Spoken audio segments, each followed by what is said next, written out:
ہم کچھ بھی نہیں کر سکتے، ہمارے اندر کوئی طاقت ہی نہیں ہے۔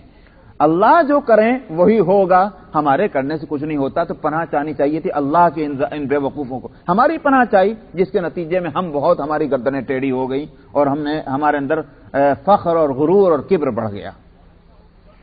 وَأَنَّهُمْ ظَنُّوا كَمَا ظَنَنْتُمْ أَن لَّن يَبْعَثَ اللَّهُ أَحَدًا، اور اسی طرح یہ سب کے سب یہ خیال کرتے تھے، یعنی انسان اور جنات میں سے جو بے وقوف لوگ تھے وہ یہ خیال کیا کرتے تھے انسانوں میں سے، جس طرح کہ تم خیال کرتے ہو کہ اللہ کسی کو بھی ہرگز نہ اٹھائے مبعوث کرے گا۔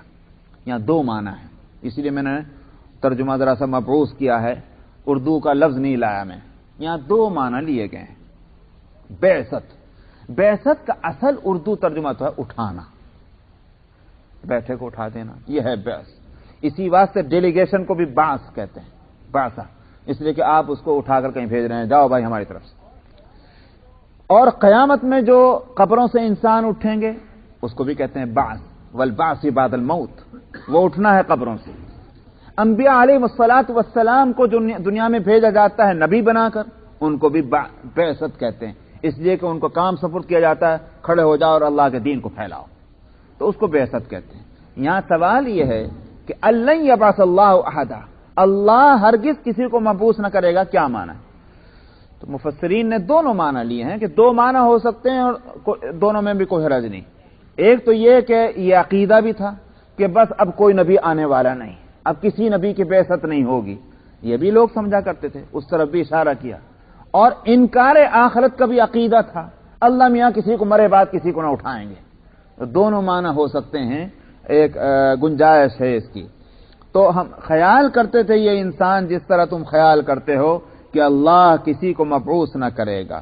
وَأَنَّا لَمَسْنَا السَّمَاءَ فَوَجَدْنَاهَا مُلِئَتْ حَرَسًا شَدِيدًا وَشُهُبًا، اور ہم جا کر ٹچ کیا کرتے تھے، آسمانوں کو چھوا کرتے تھے، سو اب ہم نے پایا اس آسمانوں کو بھرا ہوا نگہبانوں سے، گارڈ، حرس، شدیداً، جو بڑے سخت ہیں، ذرا نرمی کرنے کو تیار نہیں، وشہباً، شہاب کہتے ہیں کس کو؟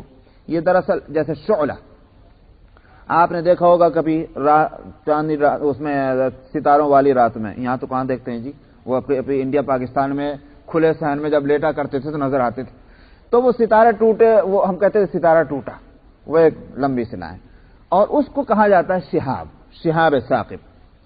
تو ہمارے شہاب صاحب بھی بیٹھے ہیں، تو شہاب ثاقب وہ جو ٹوٹا ستارہ، اس کی جمع ہے شہب۔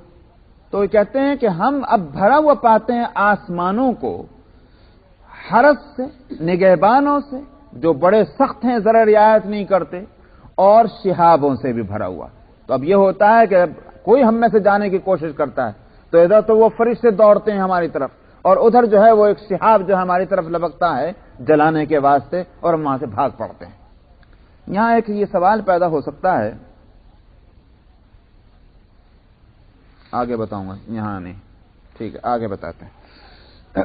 وَأَنَّا كُنَّا نَقْعُدُ مِنْهَا مَقَاعِدَ لِلسَّمْعِ، اور ہم نے سننے کے واسطے اس طرح کی خبروں کو ہم نے کچھ بیٹھکیں بنا رکھی تھی۔ بیٹھک مطلب لفظ تو ہی معلوم ہے، جو بیٹھنے کی کوئی جگہ ریزرو کر لینا، تو ہم نے کچھ بیٹھکیں بنا رکھی تھی سننے کے واسطے۔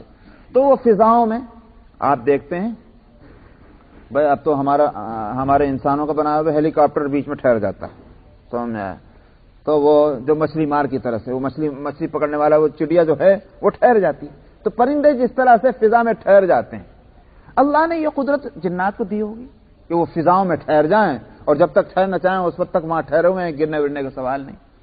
تو یہ فضاؤں میں آسمانوں کے قریب وہ انہوں نے اپنے ٹھکانے بنا رکھے تھے، اسی کو کہہ رہے ہیں کہ ہم نے کچھ اپنی بیٹھکیں بنا رکھی تھی سننے کے واسطے۔ سو اب جو کوئی سننا چاہے، یجد لہو شہاب الرصدا، وہ پاتا ہے ایک شہاب کو اپنی گھات میں لگا ہوا، مطلب کیا ہوا کہ انتظار میں جہاں کوئی آیا کھٹ سے جا کر اس پر اٹیک کرنا۔ وَأَنَّا لَا نَدْرِي أَشَرٌ أُرِيدَ بِمَنْ فِي الْأَرْضِ أَمْ أَرَادَ بِهِمْ رَبُّهُمْ رَشَدًا، جب ہم نے اس نظام کو دیکھا، اس سخت کنٹرول کو، تو ہم اس بات میں پریشان تھے، یہ نظام میں سختی جو آئی ہے کیوں آئی ہے؟ کیا اللہ میاں کوئی دنیا میں کوئی عذاب بھیجنے کا فیصلہ کیے ہوئے ہیں جس کی خبریں نہیں پہنچنے دینا چاہ رہے ہیں؟ کوئی اللہ نے فیصلہ جو ہے وہ دنیا میں تباہی کا کیا ہوا ہے جس کے لیے پہلے سے کنٹرول کیا جا رہا ہے. ہوتا ہے نا بھائی, اگر کوئی ملک جنگ اور کہیں اٹیک کرنے کا فیصلہ کرے تو کیسے بریک آؤٹ کر دیتے ہیں نیوز کو, نہیں کوئی نیوز باہر نہیں جانی پائی جب تک کہ وہ ہماری ملٹری وہاں نہ پہنچ جائے. تو ایسے کوئی بریک آؤٹ کیا ہوا ہے اللہ نے, کوئی فیصلہ ہو رہا ہے عذاب کا, یہ اللہ نے کوئی فیصلہ خیر کا کیا ہے, یعنی کسی نبی کو بھیجنا مقصود ہے.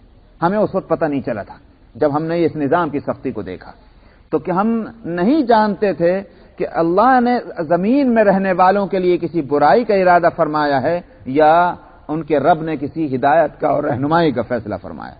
وَأَنَّا مِنَّا الصَّالِحُونَ وَمِنَّا دُونَ ذَلِكَ, اور ہم میں کچھ لوگ نیک بھی تھے, نیکی پسند, اور کچھ اس سے نیچے کے درجے کے بھی تھے جو نیکی پسند نہیں.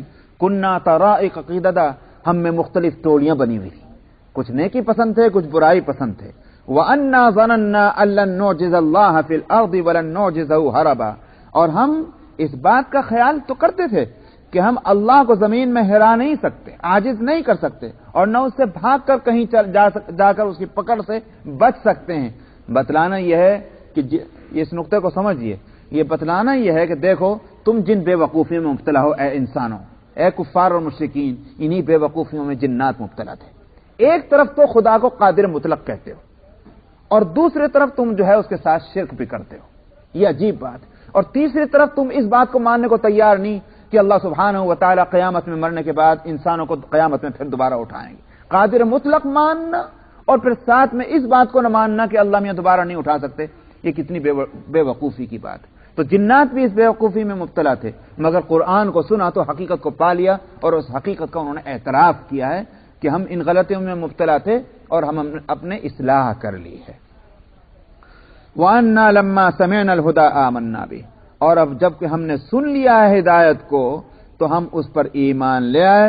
فَمَن يُؤْمِن بِرَبِّهِ فَلَا يَخَافُ بَخْسًا وَلَا رَهَقًا, سو اپنے رب پر جو بھی ایمان لے آئے گا اس کو اس کی نہ کوئی حق تلفی کا ڈر رہے گا اور نہ کسی ظلم کا. بخسن حق تلفی اور رہقن ظلم, مطلب یہ ہے کہ نہ تو یہ ہوگا کہ جو اس کا ایمان اور عمل ہے اس سے گھٹا کر کے اس کو جو ہے جزا دی جائے, اور نہ یہ کہ اس کا ایمان اور اعمال جو ہیں اس کو نظر انداز کر دیا جائے گا, یا یوں کہیے کہ جتنی غلطیاں اس کی ہیں اس سے بڑھ کر اس کو سزا دی جائے گی. تو نہ تو ظلم ہوگا اور نہ حق تلفی ہوگی. ایمان اور عمل صالح جو ہیں وہ ایک ایسی چیزیں ہیں کہ اللہ سبحانہ و تعالی اس کی صحیح بدلہ عطا فرمائیں گے, جزا دیں گے, بلکہ اس سے بڑھ کر اپنے فضل سے اور مزید عطا فرمائیں گے. وَأَنَّا مِنَّا الْمُسْلِمُونَ وَمِنَّا الْقَاسِطُونَ, ہم میں کچھ مسلمین ہیں, فرمانبردار ہیں, وَمِنَّا الْقَاسِطُونَ, اور ہم میں سے کچھ نافرمان ہیں. تو جس طرح انسانوں میں ہوتے ہیں اسی طرح جنات میں بھی ہیں. فمن اسلم, سو جس نے اطاعت اور فرمانبرداری کی راہ اختیار کی, فاولئک تحروا رشدا, انہوں نے حقیقت یہ ہے کہ انہوں نے گویا ہدایت کا راستہ پا لیا ہے. واما القاسطون فكانوا لجهنم حطبا, اور جنہوں نے نافرمانی کی راہ اختیار کی ان کے واسطے جہنم, وہ جو ہیں وہ جہنم کے ایندھن بن کے رہیں گے. یہاں ایک سوال پیدا ہوتا ہے کہ جنات تو آگ سے پیدا ہوئے اور جہنم کی آگ میں جن کو ڈالنے سے فائدہ کیا ہوگا, ان کو کیا تکلیف پہنچے گی؟ آگ کو آگ میں ڈال دیجئے تو کیا تکلیف ہوتی, بلکہ اور شاید آرام ہی پہنچتا ہوگا. اس کا جواب یہ ہے کہ جیسے انسان جو ہے مٹی سے بنا ہے, لیکن مٹی سے بننے کا یہ معنی نہیں کہ آپ اس پر جو ہے اینٹوں اور پتھروں کی بارش کر دیں, وہی مٹی کا ڈھیلا اٹھا کے مارے تو چوٹ لگتی کہ نہیں لگتی؟ کوئی کہنے لگے صاحب کیوں رو رہے ہیں آپ, کہ آپ نے ڈھلا جو مارا, تو کہنے لگے مٹی سے تو آپ پیدا ہوئے. جو جواب اس کا ہے وہی وہاں ہے.